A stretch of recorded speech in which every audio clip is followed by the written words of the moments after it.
Ladies and gentlemen, the last president of the United States of America. The very word secrecy is repugnant in a free and open society. And we are, as a people, inherently and historically opposed to secret societies, to secret oaths, and to secret proceedings.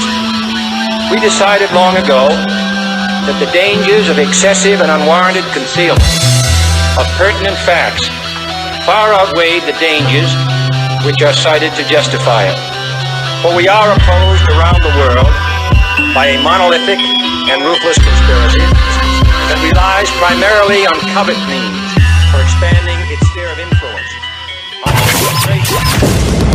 Battle of New Orleans Radio with your hosts Nathan Lawrenson, Caleb Hitt, and Goyam on 990 WGSO. In 1814 we took a little trip along with Colonel Jackson down the mighty Mississippi. We took a little bacon and we took a little beans and took a bullet for your right to exist. She's worked like a demon, if you know it. Brain damage? Check. Parkinson's? Check. Autism? Yup. Even syphilis. She's worked like a demon. Who would rig elections to have it their own way, irrespective of the people's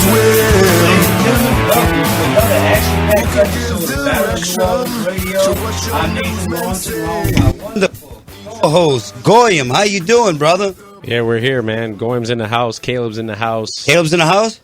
Caleb, you there in Ohio? No. All right, We're working on it. Everybody's watching the Chicago Cubs game. We're stuck in traffic. Everybody, all these trendies, Nathan, are jumping in these bars. I mean, some of these people I am rooting for the Cubs, I ain't gonna lie. Yeah, just to get it over with. This freaking. Well, I mean, I've been watching the Cubs since I was a kid on WG. You know what I'm saying? And you're a fan, but you got all these trendies who are stuck in traffic trying to watch this game. And it's kind of, I know we're going up against the Cubs game tonight. The Russians are coming. The Russians are coming. And that's what we were going to talk about to start things off. And we have an action-packed show tonight. You know, I know we're going up against Game 7 of the World Series. We're going up against the U.S. Senate debate right now on C-SPAN, which me and Nathan want to watch. You know, we got Bustani, David Dukes on there. This is national TV. But again, you know, we were talking before the show started, me and Nathan, about what exactly has Putin done wrong, the demonization of Russia. I heard it this morning on Jeff Crair's show. Mitch Gibbs was talking about how, Trump is aligned with Putin, and Putin's a dictator, and all of his people, you know, they're under a totalitarian rule, oligarchy, whatever. Go ahead. And he was saying that Russia is encroaching on all the countries around them, when in fact, the U.S. State Department, George Soros, and several oil companies actually helped fund that whole coup, that whole revolution. So it wasn't Putin that overthrew Ukraine; it was the West. Exactly, and it's amazing. It's almost like you're Pontius Pilate watching this situation where we're crucifying Jesus, and we got Barabbas over here who's done all these bad things. And what has Putin done wrong? You ask these people. I called up. I asked them. I said, "What exactly has Putin done wrong?" And again, you just get a lot of deflection. So, hey Caleb, what's your take on the Russians? They're just overtaking everything, according to the media, when the Russians aren't overtaking anything. Go ahead.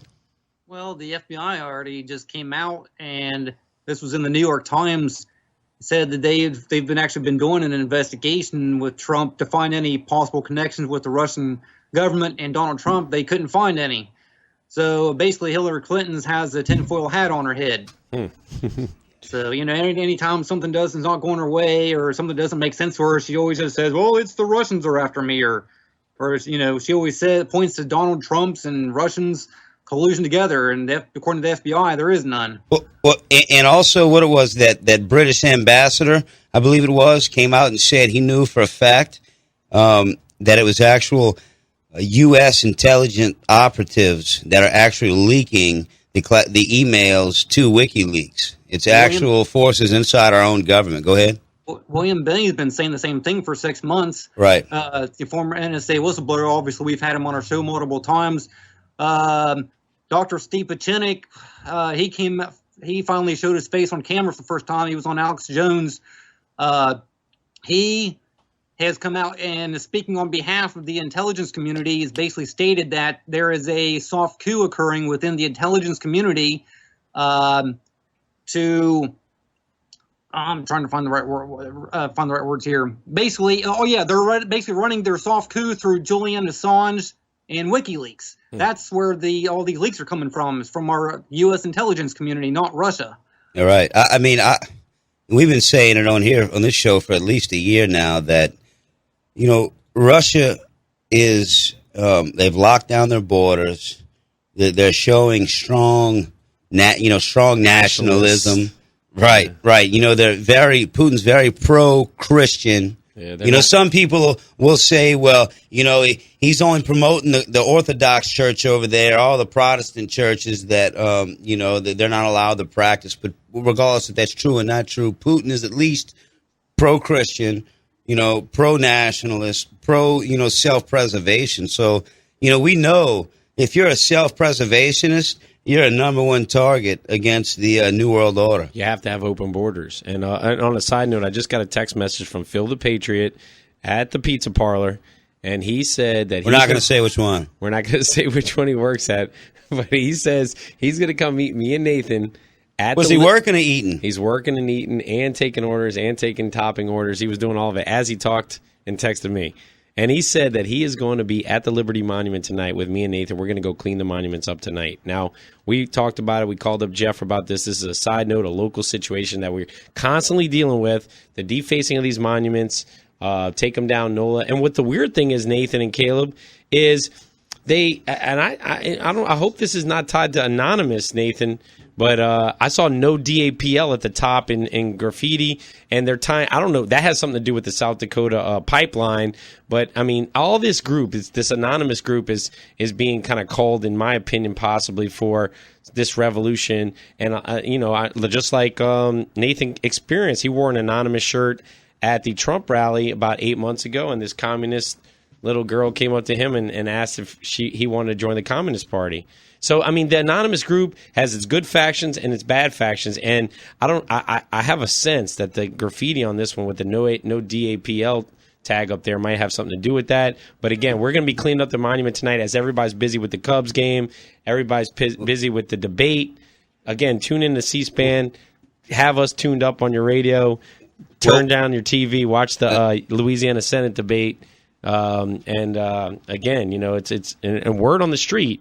Duke told us last week he's going to be at the LSU Alabama tailgate this Saturday, walking around, kissing baby, shaking hands, and doing that whole thing. He only has 5%. I don't think he has any chance of winning, but I think he's got more percent. I think he's got a better shot than what people give him credit. I'm not saying he's going to win, but I think he's going to get more votes. But look, we got 2 minutes left, Goyim. But we this next guest we're going to have on is going to just unload some ground-shattering information about our voting system. While we all go run out and vote, hopefully everyone's going to vote for Trump as a vote in resistance, regardless of what they do with your vote. At least there's a resistance. People are pissed off. We know, we're talking about voter fraud now. We've talked, Trump's bringing up voter fraud, 28 pages. I mean, so look, it's a vote of resistance. This next guest, Miss Bev Harris from blackboxvoter.org, she has found the secret program, the source code built inside the tabulation machines that count the votes on the large level, not at the precinct level, and they're able to change the votes using decimals. And listen, we got Rhonda Shear in the second hour, New Orleans native, big-time political advisor. I loved her on Up All Night. Up All Night. You look her up. Beautiful woman. She's world famous, and she lives in Florida now, but she's a New Orleans native. She's going to be on in the second hour. So we're going to be right back with Bev Harris. This is Battle of New Orleans Radio, 990 AM. Be right back. Sound mine and trust those loopy eyes. Either he's a huckster or a clown. Cross out Hillary.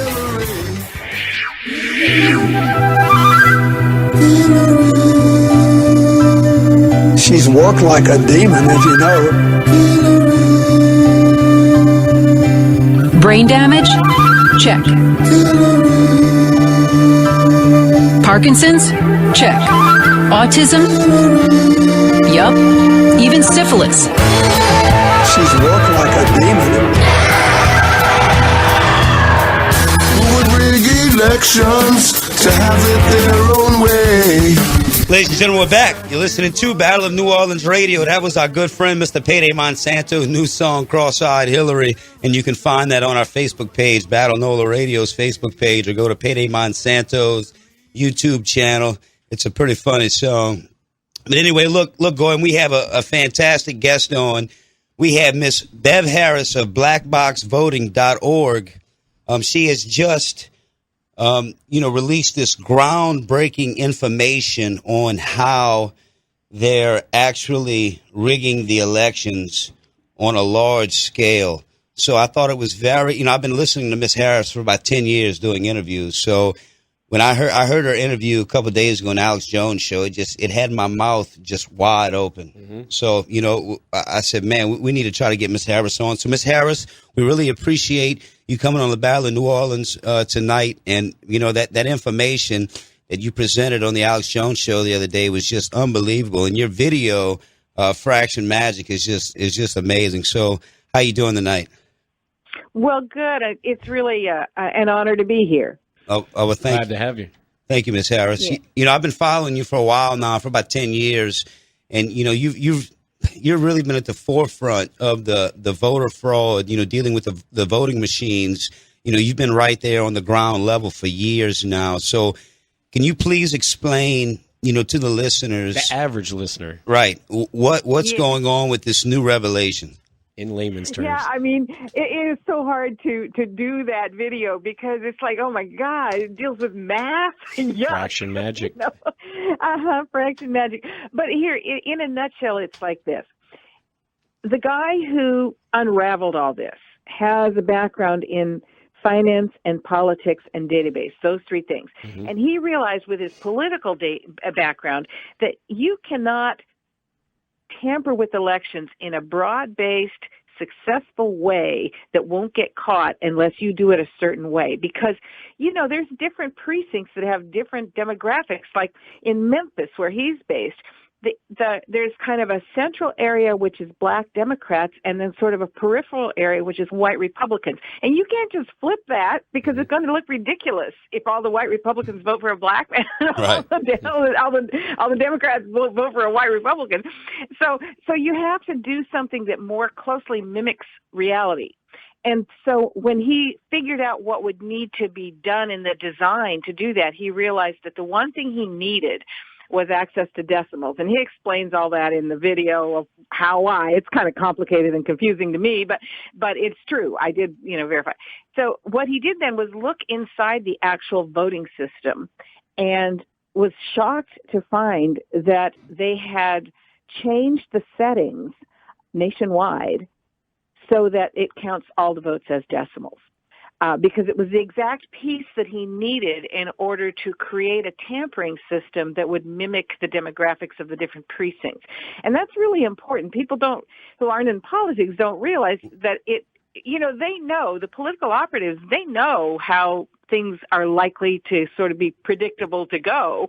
So you can't just go in there and do something completely bonkers that doesn't even look close. Well, Miss Harris, why is the decimals so important? Can you explain to the listeners what the bearing of the decimals? Yeah. Here's the deal. The way you're going to mimic reality is to be able to set a percentage of the vote that each candidate is going to get in each precinct. So you say, okay, in this precinct, I'm going to give my guy 56% because that's the most that people will think is believable. But in this precinct, I'm going to give him 78%, and in this one, and so forth.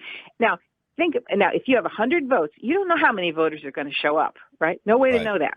So if 100 people show up and you give your guy 43%, or the other guy, let's say, that's 43 votes. That's fine. But if 99 voters show up and you give him 43%, you're going to end up with votes that are like 42 point something. You're not going to end up with whole numbers. Right. And you can't make it end up with whole numbers because you can't know how many people are showing up. So the only way you can do that is if you have the system set up to process the votes instead of one vote, one person, to say it could be 1.25 votes, you might be 0.79 of a vote. You have to be able to, the system has to be able to handle those decimals if you're going to assign a percentage to a candidate. Now, understand what he does is, whatever, it doesn't matter what the votes are that come in. He simply overwrites them and says, no matter what comes in, my guy's going to get 43% or 57% or whatever. So, and sometimes we see something like that on election night, right? Where you see somebody and it seems like they're stuck at 1% and a certain percentage and it never changes. And it's like, why isn't that changing? More votes are coming in and he's just stuck at that exact place. Well, there really is some evidence that they are using these percentages, and instead of whatever the votes come in, they're just saying that's good, but give this guy this percent and give that guy the other percent. So Ms. Harris, what you're saying is that they're basically like preloading the numbers. Say, like you use the number 43. So if they're going to say Hillary Clinton's getting 43%, they're setting the machines up to only get to that percentage, and then they use. Like you said, the math is not going to add up, with the people. That's going to have to be broke down in the decimals. So then they use that, the other numbers. They actually shave some of the votes. Right. I know it's kind of complicated.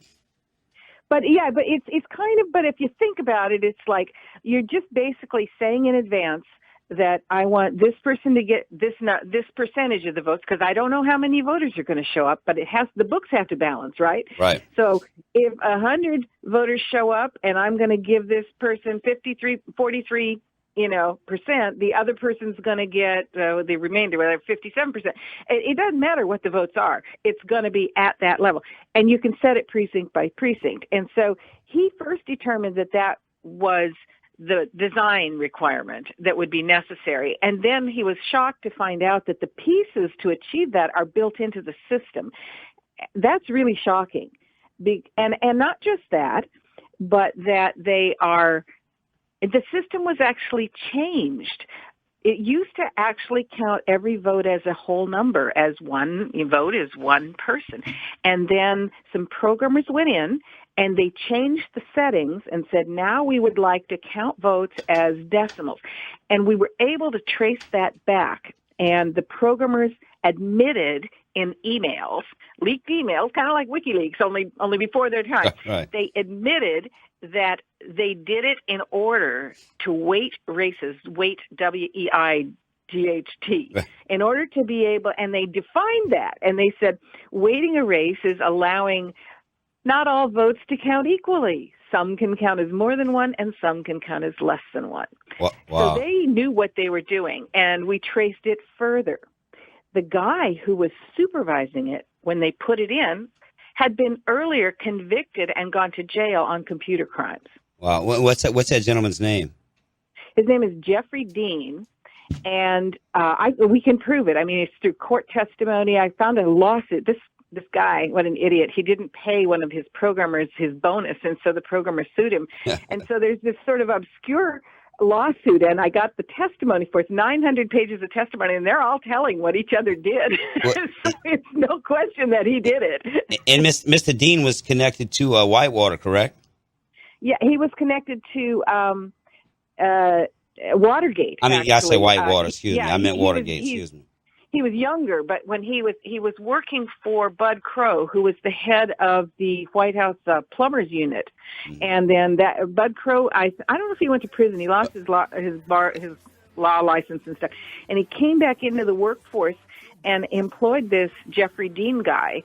And so it pretty much stinks. I mean, people can say it could be in there for a good reason. They try so muddily to say that, but it just starts to strain our belief system when we see who put it in there. Yeah, no doubt. Absolutely. We're coming to a break. We have Miss Bev Harris of blackboxvoting.org on the line with us, just laying out this groundbreaking information on how they're stealing the votes. Ladies and gentlemen, listen to Battle of New Orleans Radio on 990 AM WGSO in the heart of the Crescent City, the home of the First Amendment. We'll be right back.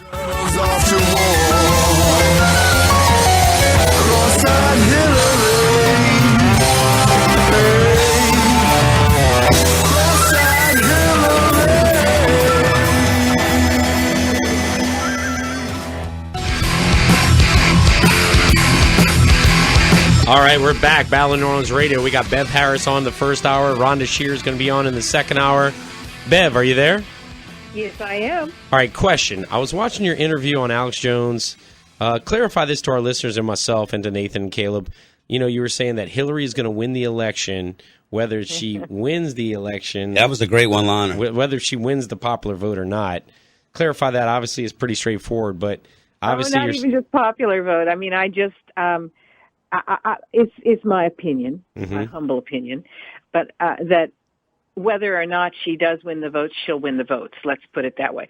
And I'm not basing this on nothing. I actually tracked very closely and went to New Hampshire in the primary that she ran against Obama in 2008, and caught him in the act of cheating with the ballots. They were actually in there with some ink solvent, basically wiping the ink off of the absentee ballots and remarking them, and doing all kinds of very shady things. And I confronted a state representative about it, and she's quite elderly. I've kind of been waiting for her to get even more elderly before I talk about this up in public. But I said, how do you reconcile? And I told her some of the things we had caught on video, and she says, well, you can't. Sometimes a deal needs to be made. Wow. You know, it is reality that stuff happens in elections. It's kind of part of the cultural fabric of the United States. Nobody wants to talk about it very much, but it is. Well, Bev, it has been for 100 years. You know, come on. Yeah, we probably haven't had a real presidential election ever, maybe, as far as 100% legit. I mean, you're bringing possibly. Oh, no doubt. You're bringing up New Hampshire in 2008. They were wiping ballots, but now with this new revelation, it's showing how they're doing it, that they can do it in a much easier fashion. Not at the local level. They can do it, at the tabulation level.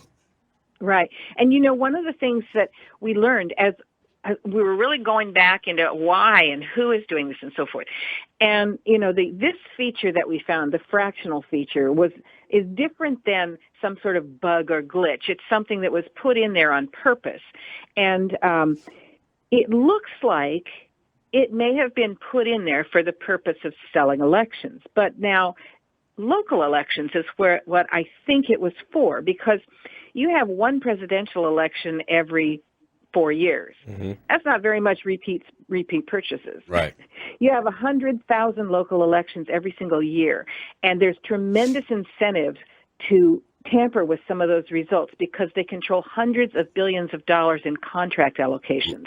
And think about it. When you think about it, it's like, there's some landfill and there's a development project over here and the water rights and mining. I mean, it's like all kinds of things that are worth a huge amount of money to someone, and they need to be able, they think, to put their thumb on that scale locally. And so you start getting tremendous incentives for someone who can deliver those local elections. And Ms. Harris, real quick, and we see now on a mass scale with local elections, especially here in Louisiana, we see George Soros being involved. He gave a bunch of money to the mayor's election. He gave money to the governor, to Attorney General in Louisiana. So we're seeing these global entities. Oh, absolutely. We're seeing these global entities who are also involved with the voting machine companies, actually, jumping into these local politicians. Right, and the other thing is, once you have a network enabled to do the local, that same network is there for you to do a state or a national. And sometimes I think when they keep talking about, well, so-and-so doesn't have a good ground game, one meaning of a good ground game is knowing where to get at the local fixers. Okay. I mean, and that goes way back too. I mean, there's very well documented reports of, a relative of the Kennedys hopping off an airplane in West Virginia with a satchel full of cash. I mean, knowing who to pay off, so it's not what people think, where there's one guy in an ivory tower waving a magic wand over the entire election. It's a network of local operatives. But these national campaigns know darn well where they are. And as you point out, now the Soros connection to voting machines, it's Dominion voting, which you do have in Louisiana.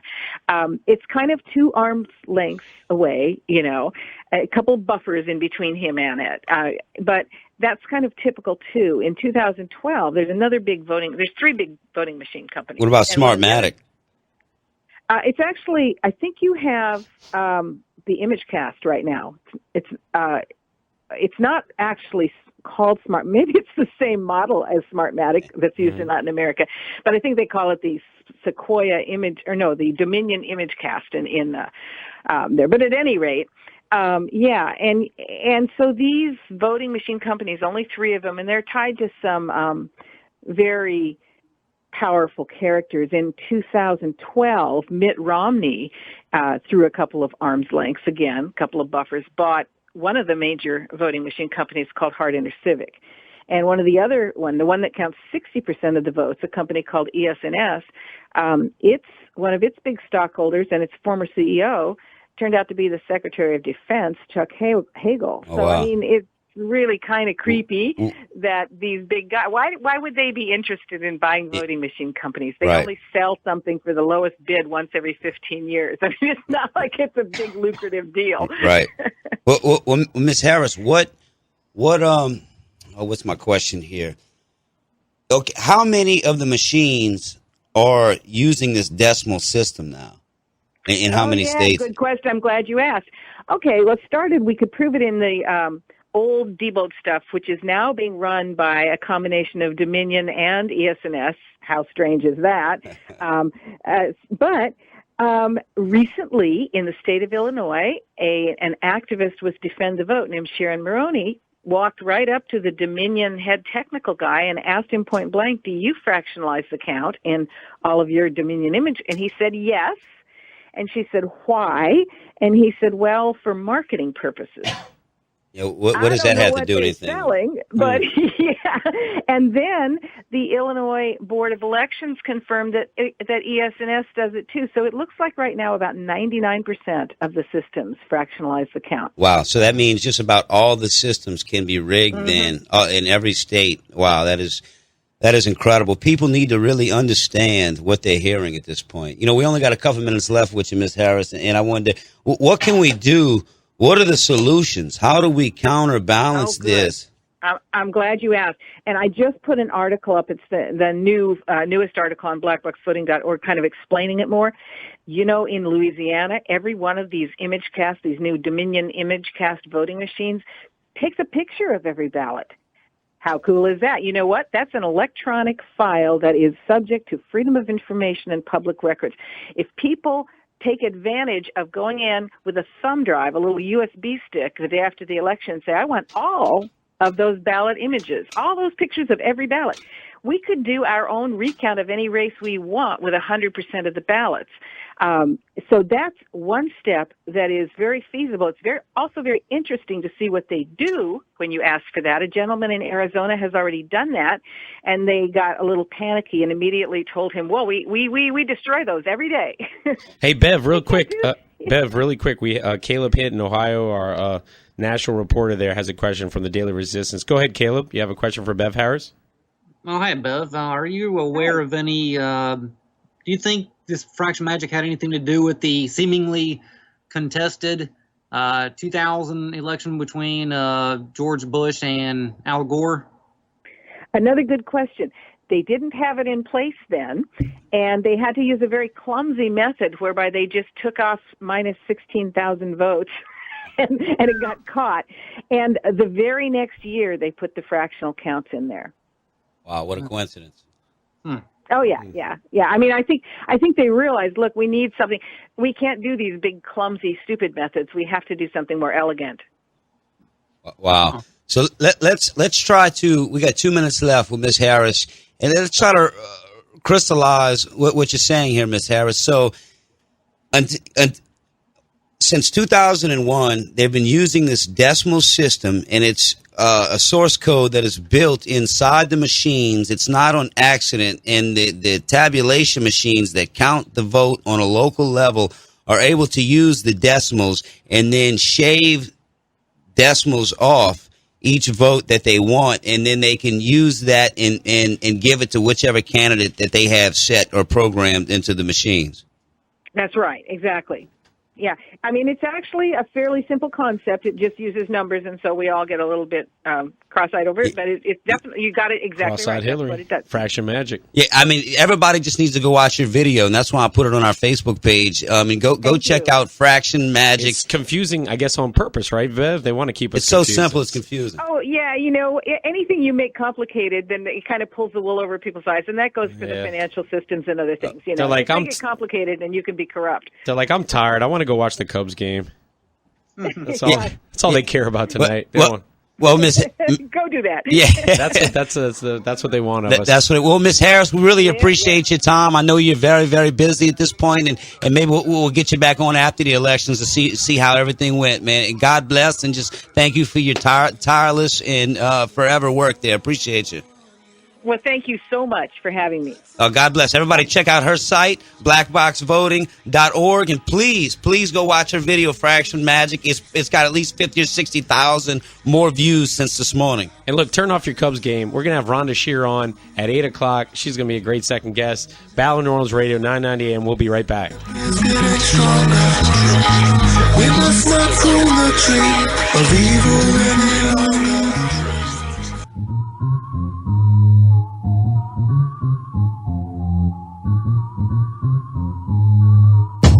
Anybody wondering whether or not John Lennon was shot? Cheer, we're back. CIA and a plot. Payday Monsanto in the house. Caleb Hitt, Nathan Lawrenson, Goyam. We're trying to fight with the debates. We're watching it in studio here. Louisiana U.S. Senate debate on C-SPAN right now, live at Dillard University in New Orleans. The election's next Tuesday. Of course, we got the Hillary-Trump scenario going on. We got Rhonda Shear coming on in the second hour. New Orleans native. She was from USA's Up All Night. Me and Nathan used to watch that as, young teens, late at night by ourselves, if you know what I mean. And that whole deal. But we're looking forward to that. I think this morning she was in Florida at a Trump fundraiser. So she's become really politically active. And for the New Orleans listeners, realize she went to Mount Carmel. She's a local girl, blah, blah, blah. We're looking forward to that. Second hour. But go ahead, Nathan. You said you had a little rant to go off on in the commercial break. He's frustrated right now. I'm good. I was watching it wasn't what I wanted to talk about, but, we got the debate up there.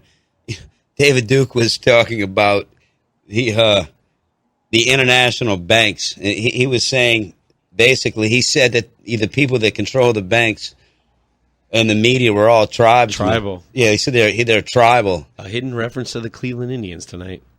Yeah, so he starts going on a rant about international jewelry, not your average Joe Blow, Joe Steen going to the synagogue, but he was talking about international jewelry on C-SPAN, and the commentator asked, well, what does being Jewish have to do with the banks or the media? So then he had to proceed to explain the whole connection. So it was pretty funny. But at least, people can say what they want about David Duke. At least he's bringing some of this to the forefront, just like Donald Trump. Until Donald Trump, we've never seen the messages being put out on the national media. Mm-hmm. He's talking about the 28 pages. Federal Reserve. Right. ISIS is an inside job. CIA. I guess we're saying Mossad over here, but he says it's funded by Hillary Clinton. But that's what he means by that. It's a Hegelian dialectic: create the problem, create the solution. Caleb, are you on there? Yeah. Okay, man. What's your take on what we're talking about here on this break before we bring Rhonda Shear on? Oh, yeah, as far as Bev Harris, as far as the voting thing is concerned. Anything, bro. Anything you want to talk about? Well, I obviously watched that video, and once again, just for the listeners, go to blackboxvoting.org and watch the Fraction Magic video. Powerful video. Yes, it is. I noticed in there where they actually showed toward the tail end of it, where it looked like they were shaving vote, like very small percentage. Like say if they shaved from, like, say they rounded up. It's like say from 90. Let's say from 56.4697, they average it up to 56.47. And apparently they do that from precinct all across the board, precinct to precinct to precinct, and apparently it adds up. but it's close enough to where nobody, it seemingly is close and in correlation with what maybe people would expect the results to be. But I also noticed that in whatever precinct there just so happened to be an audit, they did not tamper with those results. So they must know which precincts are having the audits before, so they know not to tamper with them. Yeah, that's the only way that could even be the case, obviously. And as far as I noticed that, I think she also brought this up a little bit ago, but, well, sort of in a roundabout way. Toward the tail end, it has a Q&A deal there, and it asks who's in position to use fraction magic. Basically, IT guys, vendors, some ballot printers, consultants, technicians, who gets access to multiple locations, election service providers, vendors, subcontractors. So obviously, these people who are actually using the fraction magic, whether it be they're using a USB port or maybe by remote access. Well, that's the thing, Caleb. They say that, there's proof that they can do this remote access, so then they can do it via the internet. You remember Hillary Clinton and other people have kind of poo-pooed this whole idea being able to do this via the internet, but we see that there's proof of this. Yeah, so I mean, obviously these people, they're basically operatives. They know what they're doing. They know why they're doing it, and they're obviously bought off. Hell yeah, they're bought off. Absolutely, they're bought off. People need to wake up, Caleb. Our republic is being stolen. Okay, they just steal our votes in front of our face. If that's not well enough, they'll control the Electoral College. If they can't do that, I mean, you see at every front, the internationalists are controlling our elections, regardless if it's through the voting machine, through the Electoral College. I mean, you look at the debacle Trump went through with the delegates. I mean, you're seeing dead people voting over and over and over and over again. People are being caught. They're not counting whole precincts. I mean, it just goes on and on. They get up here, these pundits, and they always talk about Russia and China, the Politburo, and they talk about the Stasi and all this garbage. Guess what? America's 100 times worse. You know why America's worse? Because the dumbass people, the goyim, the sheep, believe we're free. They believe that we're still American apple pie. This isn't 1776. We've been hijacked by a gang of international crooks that control everything. Yeah, and a good example with Ivan, my cousin, he just went back to Croatia today. The Russian Croatian. He was here for a month. He went through the Taco Bell drive-thru. He did all that kind of stuff. Did all the buffets, Chinese buffet, out of the whole multiculturalism experience. Loved every second of it. Went to the Saints game. My point is, Americans would come up to him. I'm talking like morbidly obese Americans, stuck in a debt matrix, divorced, and come up to him and go. I mean, think about the irony in this. They go, "Do you?" And he's like thin. Young, good looking, got land in Croatia, paid off cash right there by the beach. And they go, don't you want to move to America? Don't you want to be here? Don't you want to? And that's the mentality that they think that these places are third world countries, that these places are not functional, that the lifestyle's not good or not nearly as equivalent. The only thing United States has on a country like Croatia, in Ivan's eyes, is the money aspect. The fiat currency here is a little bit stronger than the fiat currency over there. So he can make a quicker living there, but he doesn't want to move here. I mean, he doesn't like the matrices he sees here. I mean, again, the irony is the people who are telling him, you should love America. You probably are begging to be here. You want to come on a boat to come here, don't you? Are the same ones who are divorced, cats not kids, no money, debt matrix, mortgage, stuck in traffic at 5 a.m., and they're miserable. I mean, and then they want to drag Ivan in on. I'm back. I was over here in this American zombie coma full of Doritos, Coca-Cola, Happy Meals, and unlimited Wi-Fi. I think he actually, he tasted all that, the Cool Ranch Doritos. He Wi-Fi'd, he zoned out, Glow Kids, all that stuff, and it did have an effect on him. I've known him 12 pounds. Well, he did gain a little bit of weight, but I mean, he did seem more zombie-like, and it's no offense to him. It's probably the food going into his body, but... Well, maybe it was the heavy chemtrails yesterday. I know I must have swallowed at least a half a pound of aluminum, maybe 12 ounces of barium, probably at least 6 ounces of some other heavy metals. It was really great. I mean, it looked like quilts out there. I didn't know United, American, or Southwest flew in quilt-like patterns above New Orleans. I've never seen. That was yesterday? Yeah. I've flown a billion times, bro, and I've never flown like a quilt. I've never flown. It would make sense on Halloween because we always say on the show Friday and Saturday night. Those are pretty clouds. Those are good days when you're distracted chasing love, driving to your basketball game or your LSU Alabama game, that you're going to see those chemtrails up in the sky because no one's going to really stop what they're doing. I like aluminum. Well, look, we got 30 seconds. We got Rhonda Shear on next, New Orleans native. She lives in Florida now. Big Trump supporter. She wants to come on the air and discuss her involvement with that. Again, for all the local listeners, you feel free to call in 504-556-9696. We'll be taking calls. Turn off the debate, turn off the Cubs game, and turn up 990 WGSO, the home of the First Amendment in New Orleans. We'll be right back. Pathetic bitches, you just stick a chip in you, immerse yourself. Soon you'll be able to Google Earth yourself. Real time with no computer. Battle of New Orleans Radio with your hosts Nathan Lawrenson, Caleb Hitt, and Goyle on 990 WGSO. In 1814, we took. All right, Battle of New Orleans Radio. We're back. Myself, Caleb, Nathan Hitt, Nathan Lawrenson. Sorry about that. We have a really special guest on next. We've been wanting to get her on the show. We were trying to get her on 2 weeks ago.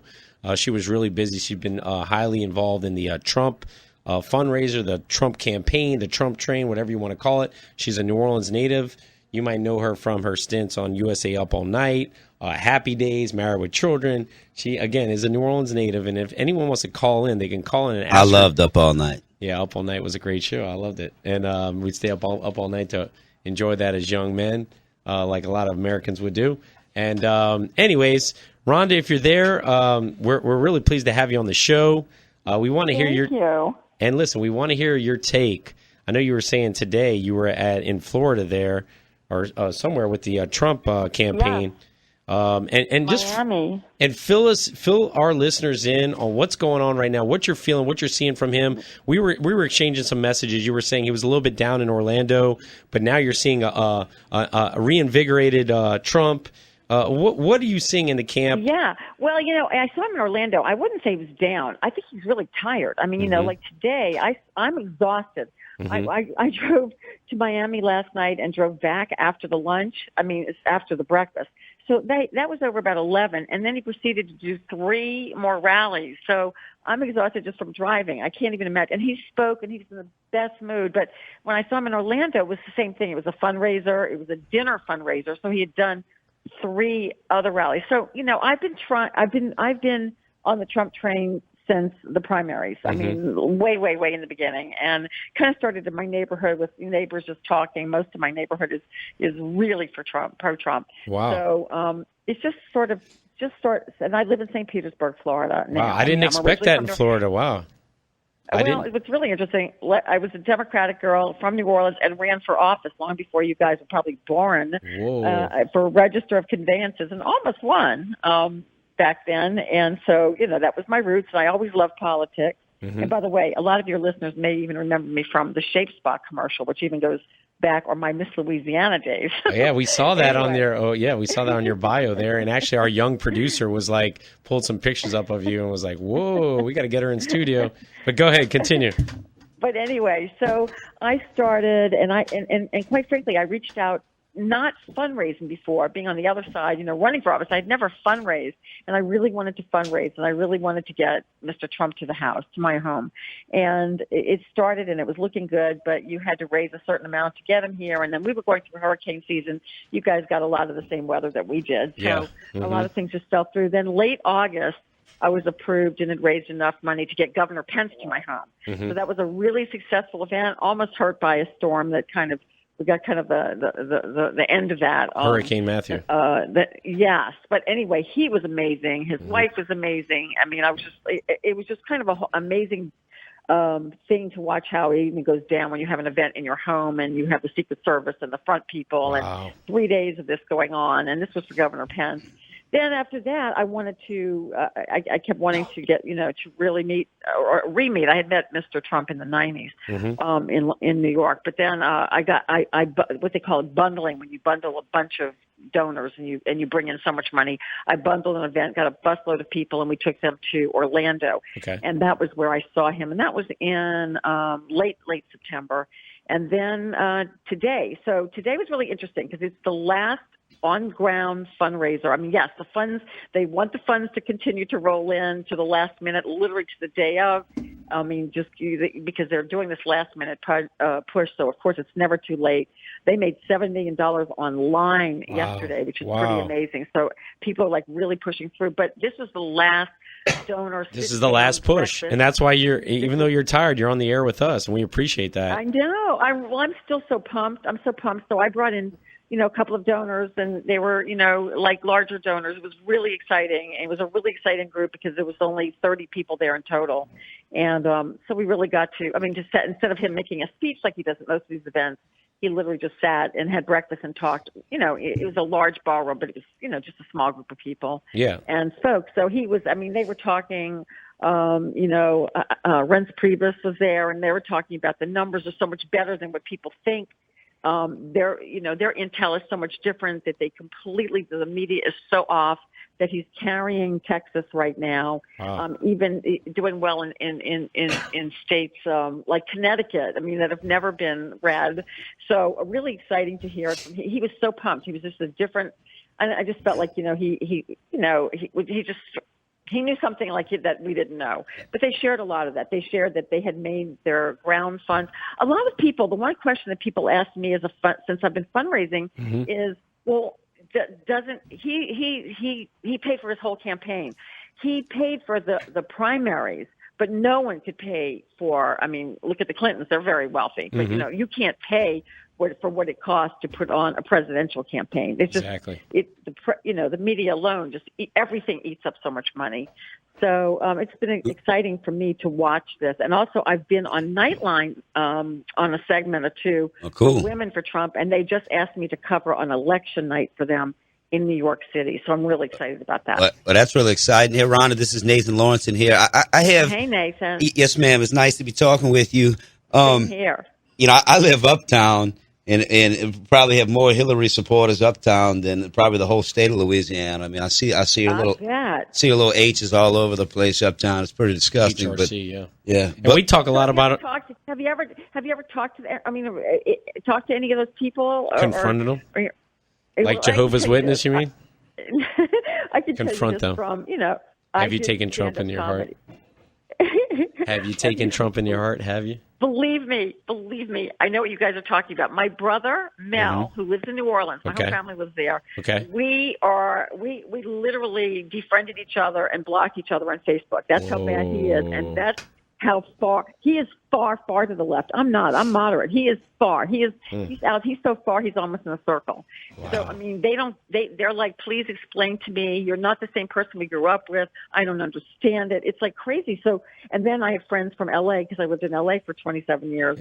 That are comic friends, extremely liberal, who, pretty much not as bad as my brother, but, pretty much like not understanding it. And that's the thing. We're looking at your bio, Rhonda, and we see you moved from New Orleans to L.A., assuming that you would have been conditioned over there or socially engineered to be like more leftist. But it's interesting that you took such a right turn in a way. I think what it is, no, it's really easy, guys. I grew up. So, I was in show business, and I was definitely interested in politics. I always voted, but I wasn't, like really on the ground, really listening. And I didn't own my own business. Once you own your own business and then you're employing other people and you see what other people's struggles are and you see and you listen to what people want and need, especially when they want and need change. Because even back when I ran in New Orleans, politics was corrupt then. Well, we all know that era. So if it's corrupt in in a small city or in a town or in a state, you can only imagine that it's very true on a national level. So Trump, there's definitely a couple of things no party's perfect, and there's a couple of things socially that I am not, a believer in, and that's why I'm getting more involved with the Republican Party because I really want to change those things. And you have to have people like me who stand up and say, hey, I'm a woman or I'm a young lady or it's a millennial, and we all have to stand to change some of the things of the older boy school that people I think of the Rhonda, of the party. That's a good point. You being in the entertainment industry, whether it's current or not, or say someone who even works at the post office. I see them, if you post something that's pro this or that, they say, man, I wish I could say that, but I work for the post office or I work for the military. Or in your case, if you work out in LA, you might get boycotted for, having certain views. So it is interesting to see how certain people. I'm on air still. I sell women's apparel on HSN and all cool. over the country. But, I have a large brand of intimate apparel and women's apparel. And, we reach millions and millions of women. Of course, I don't talk about that. I mean, you can't talk politics, it's a exactly. sales It's network. business. But I've only gotten like one or two negatives. I mean, I have quite a large social following between Twitter, Instagram, Pinterest, and Facebook, several Facebook pages, and I've only gotten one really negative comment from a customer. That was it. I mean, which was really interesting to me. I'm not saying that my friends haven't been negative or acquaintances, I should say, but I haven't gotten anything back from someone, so who knows? I mean, I know people may be thinking and wondering, but, the thing is, if you're liberal, doesn't that mean you should be able to speak your mind and not want to, put people in a box? Yeah. Liberal means more freedom, not less.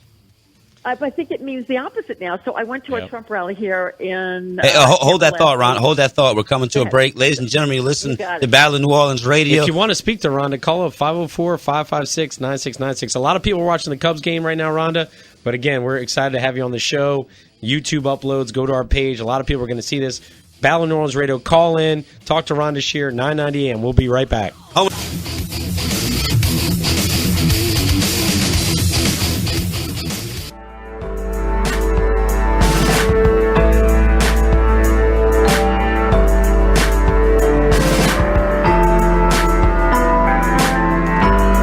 Ladies and gentlemen, we're back.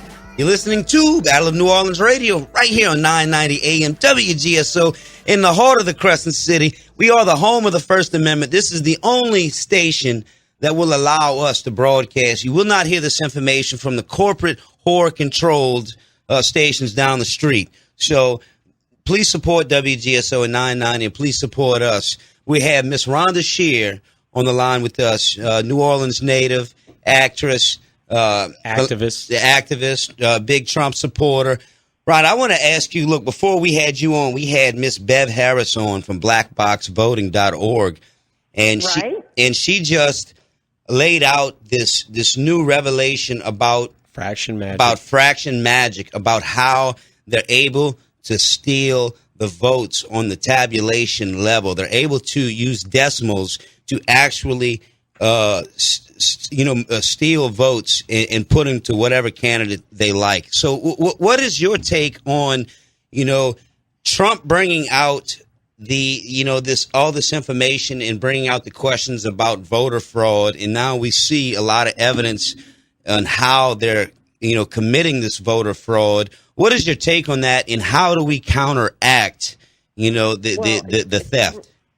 It's really interesting. There was a guy, that I was with today, one of my donors, and he owns an app. You can look it up called Poll, P-O-L, Mole, M-O-L-E. Mm-hmm. And that's what it's about. Like, it's about voter fraud and how, like, if you use this app, it can't happen. But it is going on. It's always gone on. I think that no matter what, look, I hope that Trump wins like there's no tomorrow. But he has completely opened the biggest can of worms. First of all, with mainstream media, you can't even go on Google and see what's trending. You can't go on Facebook.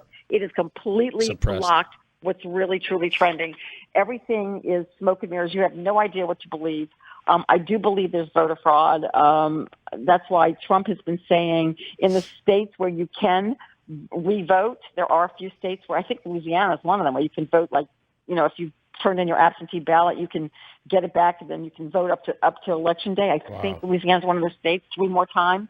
So he's encouraging that. He's shaking things up. At the very least, I don't think this country will ever be the same. I think that we're going to need answers, and we're going to demand it. I mean, if she gets in office, she's going to be shrouded with, what's going to go on with her in all the emails and the lies and the corruption. Just like people say, how can you vote for him? Well, there's a million reasons why you can vote for him. Yeah, Rhonda. How can anybody vote for her? And anybody vote for her? And leading into your comment there, what do you see for America if Hillary were to say win, God forbid, in your eyes, What would you see for America Well, maybe over the next 4 to 8 years? Today was a doctor who she feels, I mean, just as a medical doctor, in watching her in this last year, that she's very sick, and she says, I think she is stage 3 Parkinson's. So we may have someone who never makes it through office. I mean, of course, that's not known, but a lot of doctors, I've read it, but this is a doctor that I was with who's an internal medicine person who was a neurologist. That was her specialty, who said she definitely has something going on. So, I mean, what would we see? I mean, I don't think we'd see a lot of the thing. I don't think we'd see our country the way, or at least the way I grew up, and and not having freedom of religion, Second Amendment rights taken away, complete what would go on in. I just don't think she's a negotiator. That I can see Trump now. I've been with him personally several times. The man is not what he appears or what people think. He's calm. He listens. He really listens to people. Like, he listens to you. He takes it in. He can spout back what you just said. He would be an amazing deal maker. And I think, and, you know, working with foreign countries, everything about him would be what we grew up with, and then more, in terms of being safe, women being treated fairly. He does love women, and I don't mean in the way, look, yes, he's a guy, and he's a little haughty, and so what? I mean, all the strong women I know, they're like, who cares what he said? Let's care what he does. Who cares what he says? Well, I listen. mean, if you're a strong woman, you don't play the victim. All right, And Rhonda. that's what, including, yes, go ahead. No, sorry about that. No, we do have a caller. We have on line number 1, we have the Flaming Liberal. Go ahead, Flaming Liberal. You're on the line with Rhonda Shear. Go ahead. Hi, Ms. Shear. The last time I heard you on radio, it was quite a number of years ago. You were on with Andre Laborde on WSMB Radio, and Andre wanted to know if you would ever pose nude, and you said you would never do it. But after that, I think you posed not once but twice for Playboy, and I'd like to thank you. Give me a break. Give me a break. I was in Playboy in 1978. I was in Playboy in 91. I brought the layout to them. I was in Playboy in 98, in 93, when I was on a show called USA Up All Night. I never said I wouldn't pose nude. And if you heard me a number of years ago, I had to have been like 18, not knowing. Okay, well, it was on the Andre Laborde show. I remember it very well. Wait, hold on. One at a time, guys. One at a time. Wait a minute. Just like Trump. Trump has changed too. When you circle the country over and over like he's been doing and seeing the people, he's not the same man that he was as when he was running, when he was in the primaries, as he is now. When you get out there and meet the people, people change. One at a time, guys. One at a time. Go ahead, Flaming Lib. Go ahead. What's your rebuttal to what Rhonda just said? Well, maybe President Clinton has changed too, but I don't know if you're going to give him the benefit of the doubt like Trump. Well, I mean, President Clinton isn't running, although I really, the second she stood by her man, I tell you what, my man, if he was in the Oval Office or in an office in my house doing what Bill Clinton did with a cigar with a young intern, I wouldn't have stood by his man unless you're a woman who is completely power hungry, and all along it was for herself getting in the presidency and using power. Because if she truly is sick, she's totally pulling one over all of our eyes, and she's going to never make it through her presidency. And she's going to be shrouded in lawsuits the entire time. Okay, and that's only because the Republicans are vindictive. She's a war criminal. She's a war criminal. Excuse me, I just went to a rally with over 20,000 people here, and since the paid people that fight, all the Dems that are fight, there's not one person. There's nobody fighting. It's quiet. It's all American people. I saw Hispanics. I saw African Americans. I saw every nationality, old people, young people, millennials. No one's fighting. Completely amazing crowd, and amazingly just pro-America. That's what they were pro. I don't know why you guys do not let us speak. You're the ones who call you stupid, you're redneck, and every other name in the book. I don't go on people's Facebook page and put them down because they're for Hillary. If you're for Hillary, great. Then vote for Hillary. That's wonderful. Flaming liberal. Why would you tend to say someone's? I mean, you started attacking me that I said I'd never post a Playboy. I didn't attack you. I'm praising you. I had to have been 17. I said I thank you for doing it. You're a beautiful woman. Flaming Liberal, listen, if you have any final rebuttal, go ahead before the commercial break. Go ahead. On the Whitewater investigation, investigating the Clintons, and the only thing that 3 special prosecutors found out, and there were 3 independent investigations before that, and I'm not joking, this was printed in the Washington Post. We found out almost exactly God knows, down to a single centimeter where President Clinton put his hand on Monica Lewinsky's private. All right. Would you let one Donald person Trump at a time, guys? Wait, I didn't hear. What was your question, Flaming Lib? Go ahead. I think he disconnected there. But go ahead, Rhonda. We have about 2 minutes before the break. Or was it something lewd? In the meantime, yeah, that's what they do. They just spout and hang up. In the meantime, yes, the Clintons are such a machine. And, have you known any other family that makes money without a job except for the Clintons? I can tell you one thing, the Trumps work. The Trump family works. I met Darren today, Ivanka's husband. What a great guy. What an amazing guy. And making over his wife. Hold that thought, Rhonda. Ladies and gentlemen, listen to Battle of New Orleans Radio. We got Miss Rhonda Shear on the line with us. Call in 504-556-9696. Appreciate the call, Flaming Lib. You have your right for your First Amendment. Rhonda Shear's on. We'll be right back. Battle of New Orleans Radio, 990 AM. Yup. Even syphilis. She's worked like a demon. Who would rig elections to have it their own way, irrespective of the people's will? Who could give direction to what your newsmen say? Eat your lunch and leave you with a bill. Cross-eyed Hillary got her finger in the dike. If it serves to make her more, there's no war that she don't like. She's a thieving, lying slob, and she's always on the prowl. If the FBI did their job, they would lock the bitch up. Civil unrest, chaos in the streets, this push to basically demonize him. But we went to the rally to see what civil unrest we would see there. Well, when we got there, this was at the New Orleans Lakefront Airport in February 2016. And we went there, We had about 5,000 people. 5,000 people there, Rhonda. And, when we got there, they had their little chants. They had their no Trump, no KKK, no fascist USA. Let's go, Trump. No KKK, no fascist USA. And they're doing a little cheerleading thing there. It's a top 40 hit. It's a top 40 hit. They always got some catchy little tune going on to get their little lemmings going with them. And it was peaceful. But you could tell it was like Black Lives Matter or funded protesters, $15 an hour on Craigslist, things like that kind of deal. Paid protesters, these millennials or these gutter punks basically who are getting paid to kind of hold a sign up. They had the Communist Party out there. That's what it is. There's a group that I work with here called, you can look them up to blackpacpac.org. Okay. They have been on the ground in New Orleans and in Louisiana, all over the southern states, campaigning door to door. And you would be surprised. I've worked with 2 black groups. How incredible, how much that people don't know that they are completely Republican. They're a Republican group that they feel like they've been suppressed and kept down because of what's gone on in the Obama administration. They are so anti-Obama and so anti-Clinton, they can't see straight.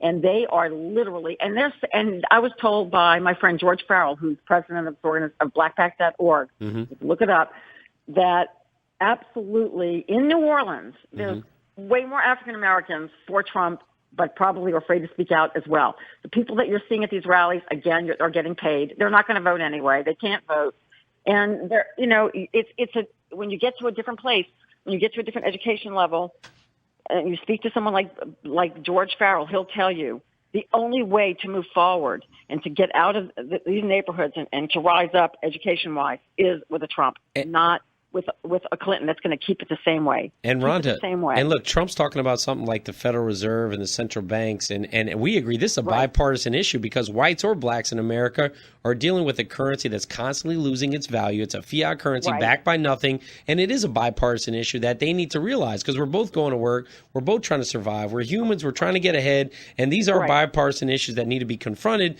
but they are suppressed, like you said. Well, anyways, back to the Trump rally in New Orleans in February. Yeah. We go to the rally. It was kind of calm outside with the paid protesters, but you could definitely tell it was orchestrated civil unrest somewhat. They had their little chants. Tulane students. Tulane students predominantly. We saw that again with the Jackson Statue Monument attempt at the pull down. There's a lot of these Northeasterners, these hipsters and trendies or whatever from Tulane University. Well, anyways, when we are leaving the They're Trump. Just bored. Wait, say that again? They're just bored.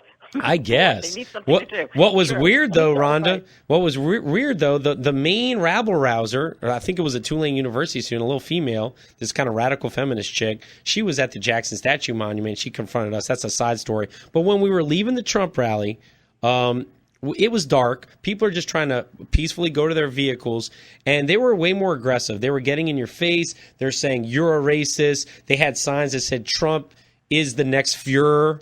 And interesting thing on that, they're trying to say he's like Hitler, this and that. This one girl spelled Fuhrer incorrectly, F-U-R-E-R, and I shouted, I kind of upset her. I said, hey, Fuhrer is spelled F-U-H-R-E-R. Spell check matters. And she got so mad that I called her out for that. She was like, oh, how dare you? She goes, your vote doesn't matter. And anyways, this same girl, she said her name was Montero, but well, hold up, go before ahead, you go Nathan, any go further, ahead. Goyim. She had this girl approached me, and she tried to get me to come join the Communist Party. She says, well, I'm kind of communist, I'm not full blown communist, but we're meeting here at this location. It'd be really great, if you just come join us, because it's totally crazy. These people, I'm telling you, they were paid by the Clinton group. I'm telling you. And Rhonda, listen, it's great to have a female voice on the show. We talk a lot about radical feminism on the show. We talk about the depopulation. We talk, obviously, they say it's conspiracies. If you don't play a victim, if you are a strong woman and you work for what you want in life, like I've been working, and I am completely different than the girl that the guy that when he first called in. I'm a grown up now.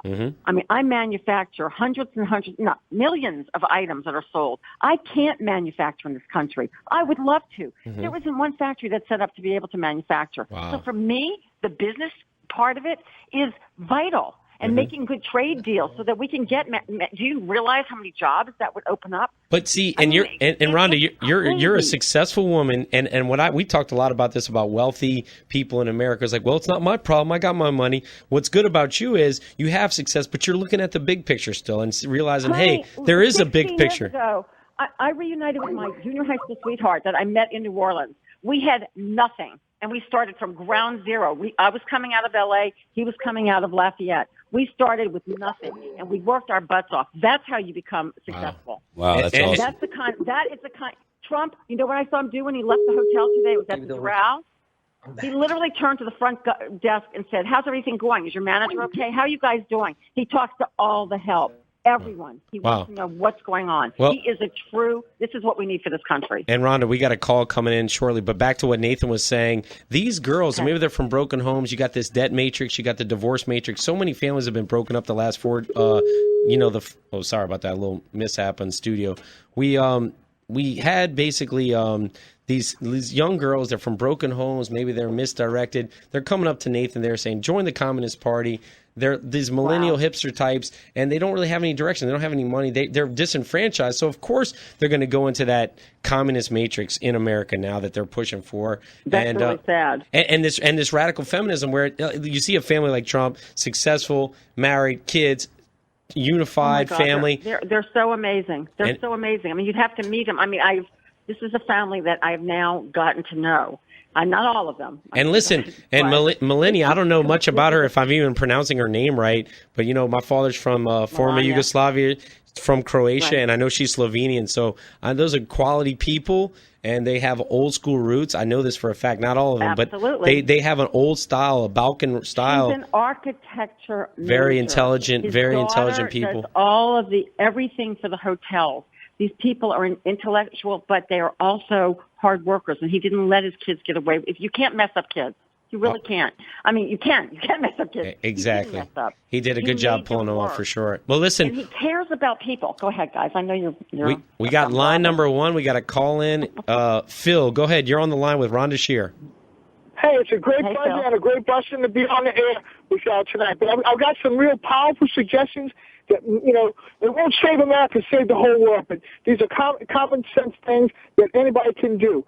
I think we need to start a GoFundMe account to save money and raise a reward for a reward for the arrest, for information for the arrest of anyone that destroys the monuments, like Crime Stoppers does. And I'll bet you that people around the whole country would donate money to it and put it into a trust fund, into a bank, and try to raise that maybe $100,000 and put that out as a reward for anybody that defaces any monument anywhere, and pay it out if they actually catch them. And for the arrest and conviction, just like the way Crime Stoppers does it. Also, another way to make America safe, and I'm talking about all 50 states, I think we should make a law named after Taylor Freelou, a woman that I met, a young lady that was stabbed to death by the Canes in Kenner, Louisiana, called it the Taylor Freelou bill, and make it where you have to have a drug test to get hired at any job in Louisiana, across America, where you have to have a drug test to get food stamps and welfare, where you have to have a drug test to even get a driver's license. And Phil, listen, Phil, really quick, any questions for Rhonda and her support for Trump? What's your take on Trump with 1 week to the election? How do you feel about this? Yeah, I think that people need to get behind Trump as much as humanly possible. Everybody has cell phones. Everybody has cameras. Everybody has a will to win. And I tell you what, we better have a will to win because we're going to need it. There is a way to stop and document all the voter fraud. As a matter of fact, since Barack Obama has been releasing all of these prisoners from all of these prisons in the United States of America and Guantanamo Bay, the population that lives here in this country should help the police as much as humanly possible and put as many criminals in jail so they won't be available to vote on Election Day. All right, Phil, appreciate that. And listen, Phil's helped us clean these monuments, Rhonda. He's actually one of our listeners, and he's actually gone out there and helped us clean the Lee Circle Monument. He's gone out there, and hey, Phil, if you're still listening, come on out there tonight. We're going to go clean the Liberty Monument. What's going on with that, guys? What's going to happen with the monuments? It Well, makes me sick. You can't erase history. Can't erase history. And what's interesting, what's happened? We have 4 monuments minus the Jackson Monument that they've been pushing since the Dylan Roof shooting to have removed. You know, we're tying Mitch Landrieu in the United Nations, this erase the hate. It's kind of this international globalist push to erase all of this. And some people say that so we should erase religion. We should erase God. Erase borders. You know, let's just erase everything. So let's not remember Hitler. You know what? If you have a reminder of history, and then you learn about history and you teach your kids history, then they know that maybe it wasn't bad, but they're not. They're also just monuments to history. They're historic. Mm-hmm. You know, it's good to know these. At least now we have an awareness of they're not just a monument. Exactly. To deface them, just like the person who defaced the star of Donald Trump in Hollywood. Mm-hmm. It's crazy. I mean, what's going on is like we've got to stop what's going on in this country. I mean, before we're tearing ourselves apart. And I'm sorry, I think it's Obama, and she's going to do more of it. There has been more civil unrest and racial unrest in the last 4 years, than there's ever been. And I don't know. It was not that way. And I grew up in New Orleans in a very tough time. Mm-hmm. And it wasn't that way. And I lived in Los Angeles. You never saw anything. There was no racial divide. Well, Rhonda, we're gonna be right back with one more segment with you. Again, we'll be right back. Battle of New Orleans Radio 990 AM. We're on the air with Rhonda Shear for another 10 minutes. We'll be right back.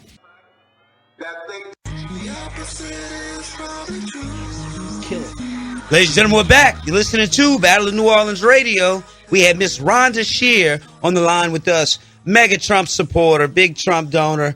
We appreciate her time. Rhonda, any last takes? I want to get any takes. It's time for a change. Go guys. ahead. It's time for a change. It's time to change. We got to we got to clean the swamp. Drain the swamp. Drain the swamp. It's true, and we've got to clean it up. We've got to expose the media. I mean, this is America. Where is democracy? We cannot lose this. We can't. The Second Amendment. This is a very scary time for us. And the First Amendment, the ability to say what you want, is definitely as important. Okay, yep. Hello, liberals. Hello, liberals. If I speak out, then you can't say anything. Exactly. So we have to actually mend. And this is the one thing I did say, and this is what I'll close with. Is no matter who wins, I'm going to stand behind. I'm not that kind of person like my brother who continues and will continue to trash, the other side.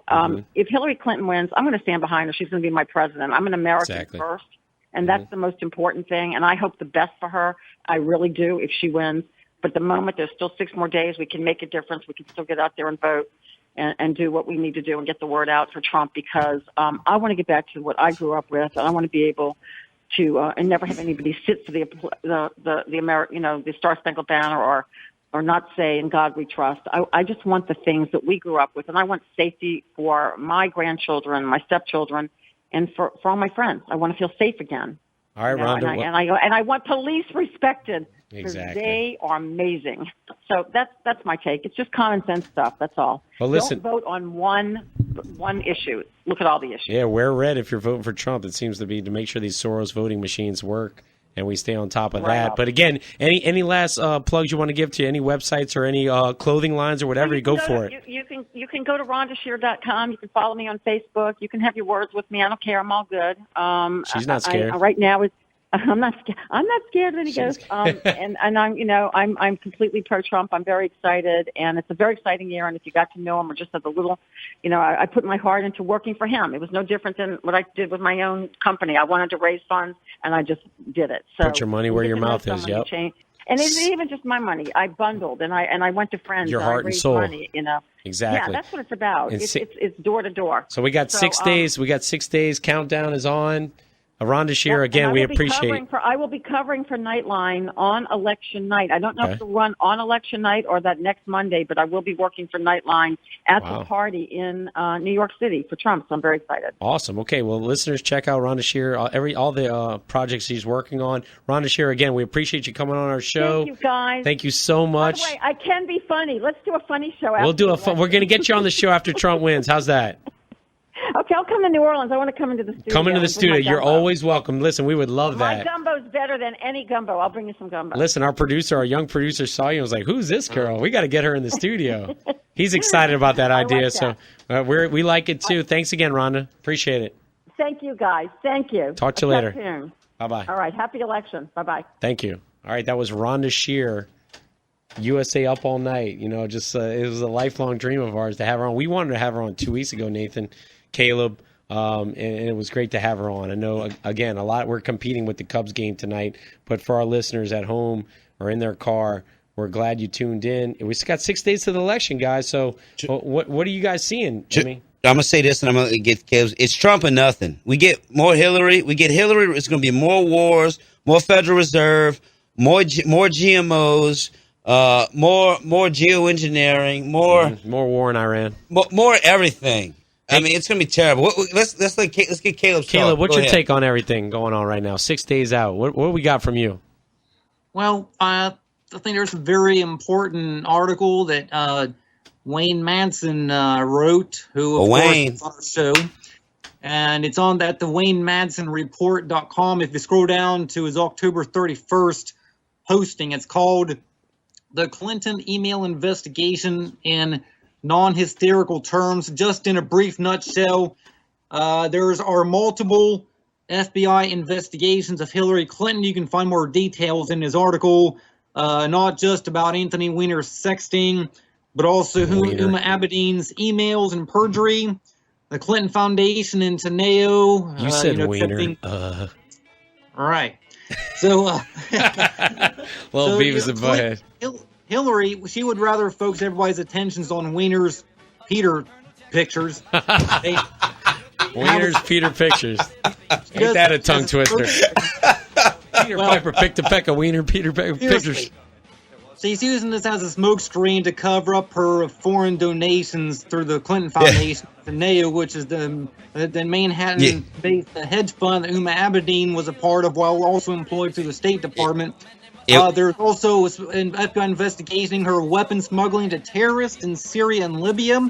And also, Caleb, real quick, we got 30 seconds. Also, Huma Abedin's mother's tied to the Muslim Brotherhood and the Muslim Womanhood, the woman version. I mean, this lady is a Saudi agent for sure. So listen, when y'all run to your bunker next Wednesday after the election, tune into us. We're going to be the last system that's going to be working. Your smartphones are all going to be shut down. And we're going to have Hillary wins or Trump wins. I'm going to get Wayne Madsen on next week to discuss that article. Tune in, Battle of New Orleans Radio, 9:90 a.m., 7 to 9 o'clock every Wednesday night. We'll be back next week. Thanks, Caleb. Good job. They began to run it down the Mississippi to the Gulf of Mexico.